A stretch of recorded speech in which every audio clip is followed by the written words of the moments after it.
welcome back to my channel. Today we're gonna make taco meat. I love this recipe so much because it's super easy. It's so versatile. You can make so many different things out of it. This is a pretty large recipe, enough to feed a family, but if it's just 1 or 2 people, you can put half of it in the freezer and cook it up another time. So you have a couple of meals all ready to go. So in this recipe, I make my own seasoning because the seasonings you can buy at the grocery store have additives and preservatives in them that I just don't want to consume if I don't have to.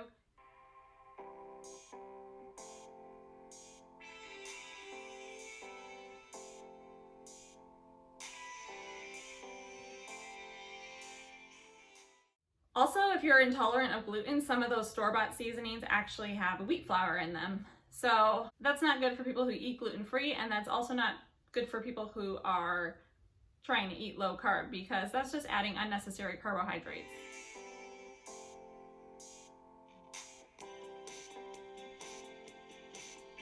You're gonna see in my recipe that I just use a few ingredients and the flavor is so delicious. Everyone who I've made it for in the past is just in love with the taste of this taco meat. So I do use raw garlic in it, which I try to use garlic as much as I can when I cook because there's so many health benefits. It boosts your immune system, it's a natural antibiotic, it's antiviral, it's known to help your blood pressure and your cholesterol, and the flavor just can't be beat. Anything you add garlic to, I feel like tastes so much better. So you're gonna see garlic in a lot of my recipes. So in this video, I'm gonna make a taco salad, but you can use this meat for so many different things. You can make traditional tacos, you can make nachos, you can even use some of the leftover meat to make chili. You can add things, you can take away things. I sometimes chop up some fresh mushrooms and add it to the meat and it adds such a good flavor. So there's just so many different ways you could mix it up and change it up.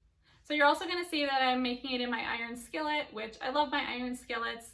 Just a fun fact, you can actually get some iron from cooking with an iron skillet. So it's not much, and it's definitely not the most absorbable form of iron, but just to boost your iron levels a little bit, it's an interesting fact. For the taco salad, I just use a bed of lettuce and I put tomatoes, onions, salsa on top, and I use some Tostito chips to add a little crunch, but there are so many different ways you can make a taco salad as well.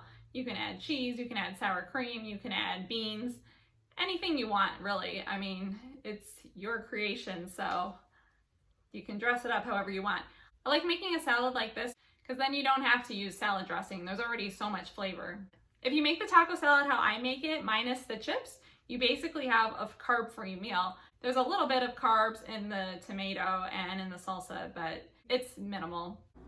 I typically use ground beef that's 80 to 85% lean, just because it cooks so tender and it crumbles really well for taco meat.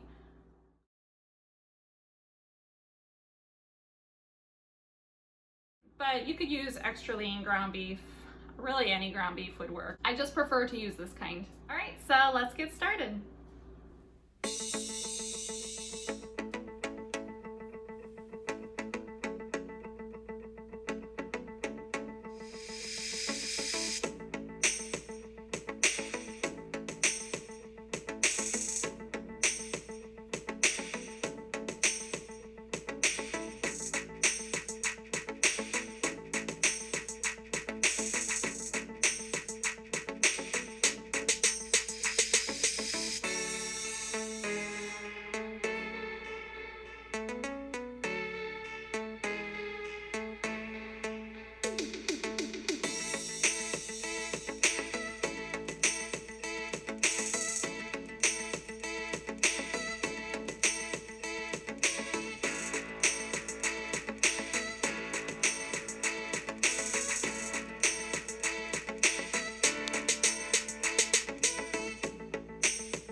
Alrighty guys, so I hope you enjoyed this video. As you can see, it was really easy, and I just feel better eating foods where I know what the ingredients are going in it. So I can't wait for you to try it. It's so delicious. If you like this video, please give it a thumbs up. Please subscribe to my channel and hit the notification bell so you get all my new videos. Please also put your comments down below about your variations of how you make taco meat or anything different that you would do. I love to read all your comments, so put them down below and I look forward to reading them all. I will see you guys in the next video. Thank you for watching. Bye!